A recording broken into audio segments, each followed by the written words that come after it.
Welcome. Appreciate you taking the time. Hopefully this next two and a half hours is time well spent for you. My name is Bob Morgan. I'm the president of VOB International. We're a consulting and training company based out of Salt Lake City, Utah. Years ago, I was in a training meeting in Scottsdale, Arizona, and the trainer was world-renowned. Facilitator was someone everyone knew. Rumor had it, he was the #1 salesperson in the US of A. 80 cars a month in, month out, had his own staff working for him, make his appointments, make his phone calls, answer his calls, send out his mail, probably polish his shoes, I don't know. The dream job that we've all heard about guys having. But that was the rumor. I don't know if it's true or not. I don't even know if he sold 80 cars a month. That's just a lot. I've never known anybody who did that, although there are guys out there I know. Anyway, that was our trainer that day, and I'm listening to him, and I'm thinking to myself as I'm looking at him, you know what, I can do this. Why am I not selling 80 cars a month? I'm as good as he is. I'm better looking than he is, absolutely. If he was selling 80 cars a month, why is he doing this? 80 cars a month, whew, that's some money. I can do that. Why am I not doing it, I asked myself. Well, the answers haven't changed over the last 30 years. If you had a meeting with your staff and you asked them, with your sales staff, on your Friday morning meeting or your daily training session with them, whenever you want to ask it, if you ask them, why did we not reach our goals? I've written the answers right here because they're the same. And if I asked you what they were, you would come up with those as well. We're lazy. We procrastinate. We didn't believe. Halfway through the month, we lost our focus. Or my favorite one is we need to get back to the basics. We were shortcutting. We weren't doing the basics. Need to get back to the basics, boss. Those are the thoughts that I had at the time. Every one of them were negative. Then as the day went on, he gave us more advice. And a lot of that advice he gave us, if you look at your training manuals, it is in there. Most of the training manuals out there are all a one-size-fits-all proposition. Is your phone script different than the guy down the street? Over the years, there's been a lot of guys that teach this, and they all pretty much say the same kind of thing. And if you ask your staff to repeat what that phone script is, most of them would be able to, unless, of course, you've taken the phone calls away from them. But then even the people you're having answer the phone could recite that phone script to you, but they're not using it. And as the day wore on, he was giving us advice like that. And I'm thinking to myself, I can't say that to customers. First off, it doesn't sound at all like me. Second, most of the time if I say that to a customer, it's going to offend them. I'm surely not building trust if I say something that asinine to them. And then I'm thinking there is absolutely no way he has ever said that to customers that he was trying to build rapport and trust with. No way. And yet all of our training manuals are full of that kind of information. Needless to say, the rest of that day was wasted, and I'm sure you've all been to training sessions that are that way, and I hope when this is over you don't think that about me. But some seeds were planted for my passion that day down in Scottsdale. I decided that when I trained and when I talked and when I motivated, I was going to focus a lot of my attention on that forgotten 80%. Now, I didn't take his advice that day, and I didn't really voice that opinion to anybody because I didn't want my peers, and especially my boss, to think I was weak and tell him, you know, boss, that doesn't work, that's stupid.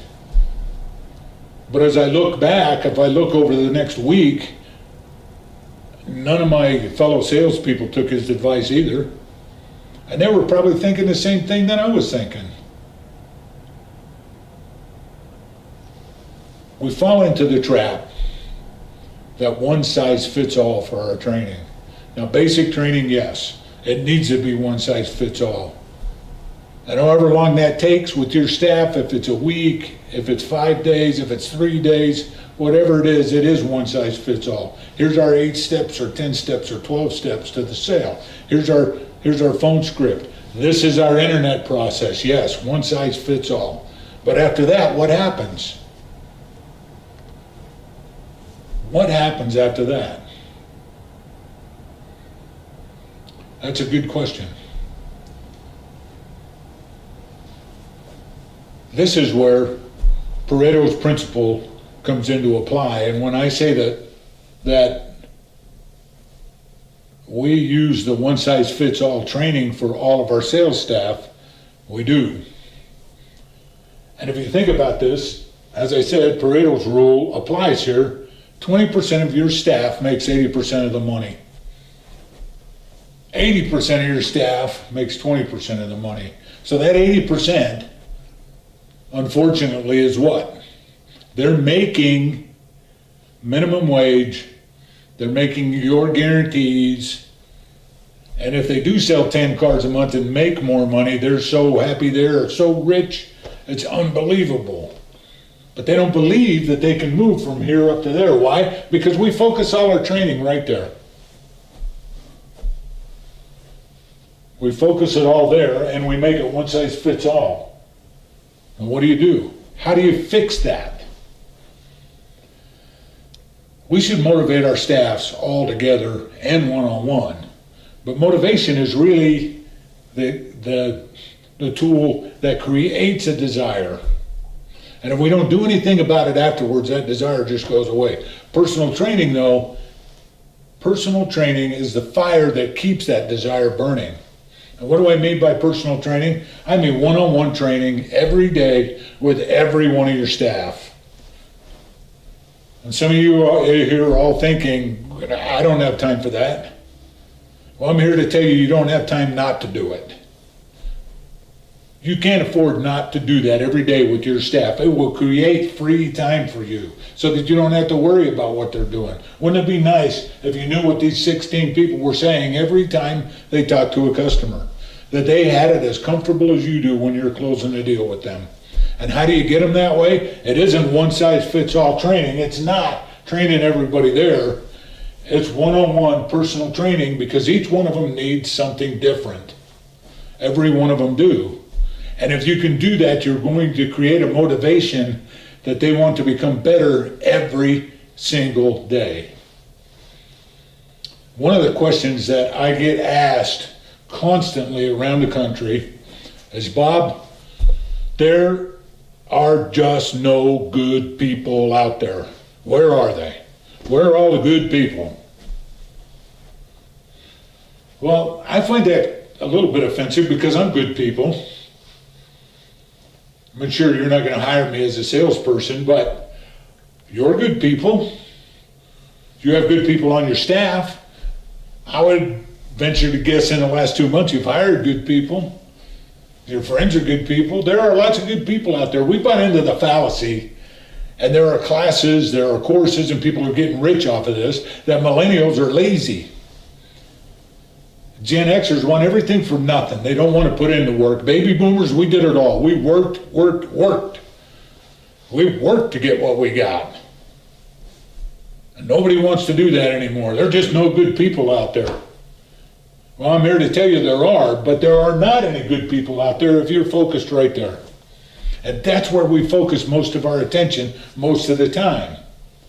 I had a sales manager in California tell me last month or so ago, my philosophy, Bob, is that if I can get 3% of the people I hire to be successful, I've done well. No, you haven't. You failed. There are more than 3%. 3%? Whew.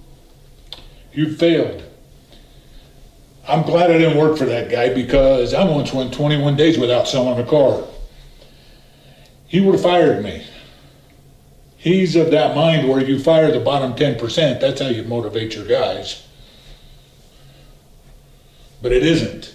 There are good people out there, but you need to focus on this, and this is where your attention should be. And as your turnover goes down, you don't have to worry about it. Then people want to come and work for you because they know they're going to make money and they know it's a great atmosphere. And that's what VOB International is about. That's the training we're trying to do. We're trying to give managers the tools to be able to do that with their salespeople. One of the things that we teach with this group of people right here is you need to get them to understand that they need to quit comparing themselves with those. They're failures if they do that. Their competition is not these. Their competition is themselves. What should they do? They should set their goals so that they're set up to be better today than they were yesterday, to be better tomorrow than they are today. Again, their competition is them. There are lots of good people out there, and if we focus our training on this group right here, a 10% increase is fourfold what a 10% increase is there. All sorts of good things happen with that. Focus your training that way. Remember, you're always in the right place at the right time if you have the right attitude. Thank you.